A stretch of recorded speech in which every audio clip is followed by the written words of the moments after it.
Итак, как научиться лечить рак? Почему иммунотерапия до сих пор является экспериментальным лечением и почему она широко не применяется для лечения? Почему опухолевая клетка способна уклониться? Давайте поговорим об этом. Ну, надо сказать, что вся существующая парадигма, о чем мы говорили в предыдущей части, она говорила о том, что мы пытаемся уничтожить опухолевые клетки любым путем. То же самое касается и опухолевых стволовых клеток. То есть мы говорим, что существующая парадигма – это уничтожение клеток опухоли, опухолевых стволовых клеток любым путем для полного излечения и выздоровления онкологического пациента. Представляется, что это неверно. С позиции того, что нельзя убить опухолевую стволовую клетку, потому что она как спора у растения. Она в неблагоприятных условиях прячется, отбрасывает от себя все лишнее и может пережить любые катаклизмы. Поэтому мы говорим, что, наверное, до основания и затем большевистский лозунг здесь и не нужен. Давайте переведем острое, фатальное, хроническое онкологическое заболевание, острое заболевание, смертельное, в хроническое и несмертельное. Повысим выживаемость, продолжительность жизни человека, качество жизни этого человека путем контроля над количеством опухолевых стволовых клеток, а также путем регуляции функционального состояния его опухолевой стволовой клетки. Почему я так фиксирую на этой ситуации? Потому что, на мой взгляд, проблема рака – это проблема количества опухолевых клеток в организме человека. В норме у каждого человека 500 тысяч раковых клеток. Вы говорите, я здоров. Я говорю, но это не так. У вас есть 500 тысяч раковых клеток. Это естественная норма. Эти расчеты сделал американский онколог Шапиро еще в 1998 году. Профессор Шапиро говорил, итак, норма – это 5 на 10 в пятой опухолевых клеток. Когда количество клеток повышается до 10 в 9, до 1 миллиарда, мы говорим, ну, это уже предрак. То есть мы можем уже увидеть эту опухоль. Когда же количество клеток увеличивается больше 10 в 9 миллиарда, мы говорим, ну, это рак. То есть я надеюсь, что я вас убедил, что проблема рака – это проблема количества. Хирургия работает только до 10 в 9. То есть хирург может убрать максимальное количество опухолевой ткани, и это нужно обязательно делать. И убирая ее, мы практически убираем массивное воздействие опухолевых клеток на организм, убираем раковую интоксикацию. Итак, хирургия работает 10 в 9. Химиотерапия и лучевая терапия имеют очень ограниченный диапазон. 10 в 7, 10 в 9. И поэтому профессор Шапиро говорил, что задумайтесь о том, нужно ли столько много линий химиотерапии делать и лучевой терапии, ведь диапазон-то всего 2 порядка. На этом конвенциональная, стандартная онкологическая терапия заканчивается. Онколог говорит, вы здоровы. Или говорит, у вас обострение купировано, мы убрали опухоль, живите до следующего обострения. Правильно ли это? Наверное, нет. Потому что с диапазона 10-5-10-7 должна работать собственная иммунная система. Но если произошел сбой, значит, это невозможно. Значит, это именно то место, вот эти 2 порядка, 10-5 и 10-7, это как раз то место, где должна работать иммунотерапия. Дальше, и этого мало. Ведь мы говорим, что следующий этап – это контроль опухолевой стволовой клетки. «Зри в корень», говорил Козьма Прутков. И он был прав. Если рак – это генетическое заболевание ядра стволовой клетки, то естественная ситуация, контроль над опухолевой клеткой – это одно из важнейших составляющих этого лечения. Итак, ни иммунотерапия, ни циторегуляторная терапия, она не проводится нашим больным. И нам говорят, ну зачем? Это не нужно.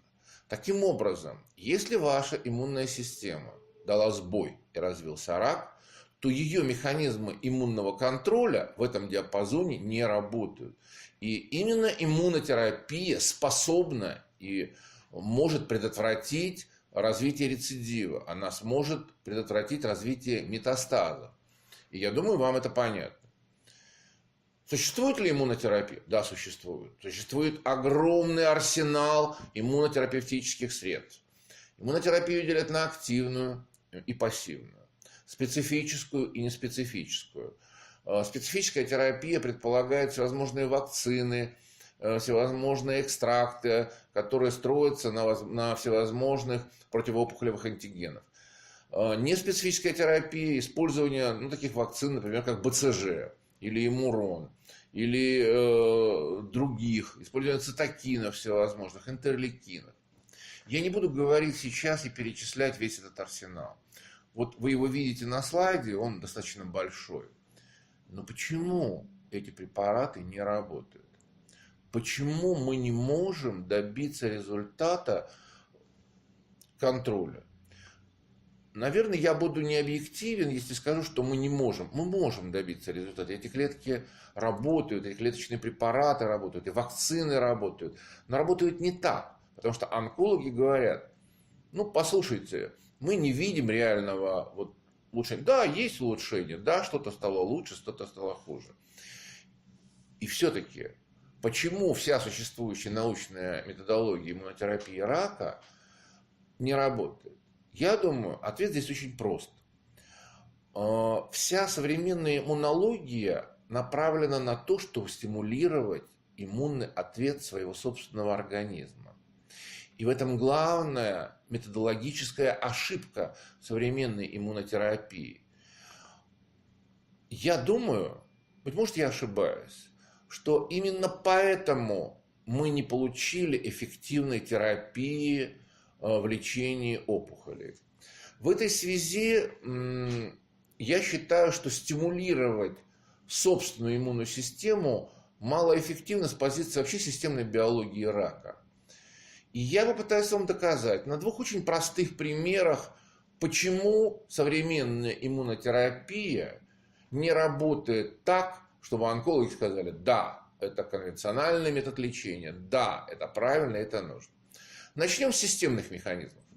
Самый простой вариант и самая понятная для широкого круга людей аналогия, она будет приведена сейчас позже. Начнем с теории систем, теории управления. То есть, кто управляет, тот и, в общем-то, и заправляет. И математическая теория систем, она всегда, теория управления, она говорит, что управляющий в любой системе или взаимодействии систем является самая медленная фаза.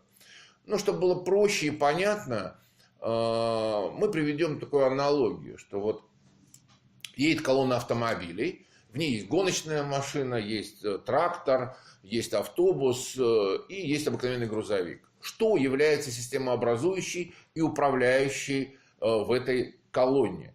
Конечно, скорость. Скорость, которой идут. То есть, чтобы колонна оставалась колонной, была системой, все машины едут со скоростью этого трактора. То есть, скорость самого медленного средства является системообразующей для этой колонны. Поэтому мы не будем говорить о математических формулах, мы не будем приводить их. Мы просто приведем вам пример управления по принципу самой медленной фазы. Итак, что есть у нас? Есть в первую очередь система гемопоэтической стволовой клетки. В иерархии ее лежит, это иммунная система, в иерархии ее лежит гемопоэтическая стволовая клетка. Есть опухолевая система, в иерархии ее самой главной является опухолевая стволовая клетка.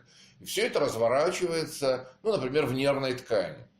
То есть нейральная стволовая клетка. Взаимодействие между собой эти системы – классический принцип управления. Кто является управляющим? Я взял абсолютно стандартную картинку из учебника по нейроонкологии, в которой описано механизм развития глиобластома. И к ней, в общем-то, пристроил те вещи. Итак, время жизни нервной ткани где-то 100-120 лет. Время жизни клеточного цикла гемопоэтической стволовой клетки где-то около года. Время жизни глиобластомы, мультиформной глиобластомы 36 дней. Но тем не менее, время от опухолевой стволовой клетки до первого предшественника глиобластомы 28 дней. Время от гемопоэтической стволовой клетки для формирования первого предшественника гемопоэза 21 день. И такая же ситуация с нервной тканью 21 день.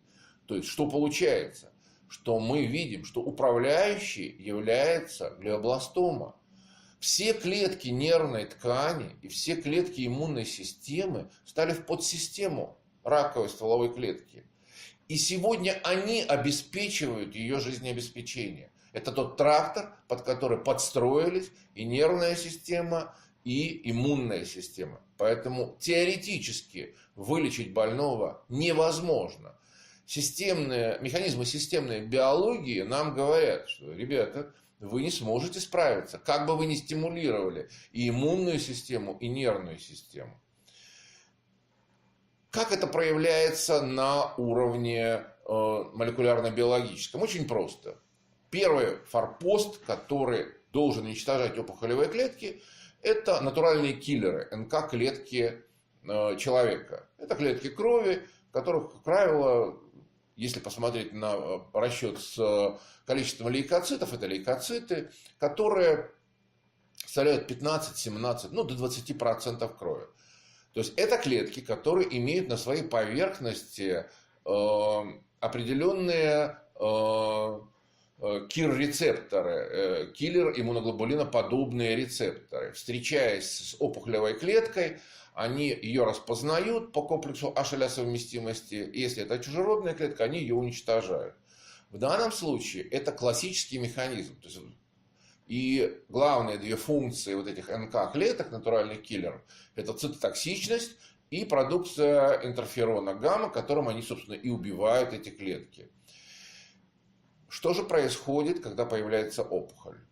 Эта клетка НК подходит к опухолевой клетке, а опухолевая клетка, она то есть у нее есть комплекс HLA совместимости, она говорит: да, я такая же, как и ты, посмотрите. Но она делает хитрую вещь. У нее вместо HLA первого и второго типа появляется HLA-G. И она распознает ее и говорит: да, ты понимаешь, НК-клетка, я приболела немного. Она говорит: ну хорошо. И поэтому она ее не убивает. Вот этот механизм приспособления позволяет опухолевым клеткам вроде бы как временно, но достаточно долго существовать в организме, и собственные НК-клетки их не убивают. И как бы их ни стимулировали, эффекта не будет. Мы показываем список работ, в которых исследователи четко видят, что собственные НК-клетки, они полностью инфильтрируют опухоль, но ничего сделать не могут. Та же самая ситуация со вторым флангом или второй линией обороны. То есть это Т-клетки. Т-клетки, Т-лимфоциты и гемопоэтические клетки, которые должны быть второй линией неприступных редутов, которые не должны пропустить клетки. Но та же самая ситуация. Они инфильтрируют опухоль, они находятся в нем в большом количестве, но гипоксия, то есть условия недостатка кислорода, формирует повышенную концентрацию внеклеточного аденозина. И этот внеклеточный аденозин блокирует, собственно, рецептор А2АР, который находится на Т-лимфоците, и он ничего не может сделать. Он не может убить эти клетки. То есть я показываю вам, как мы четко видим, что системные механизмы подтверждаются частными механизмами, и мы не способны собственными силами организма уничтожить эту опухоль. Что же делать? Как поступить? И это будет следующая часть нашей лекции.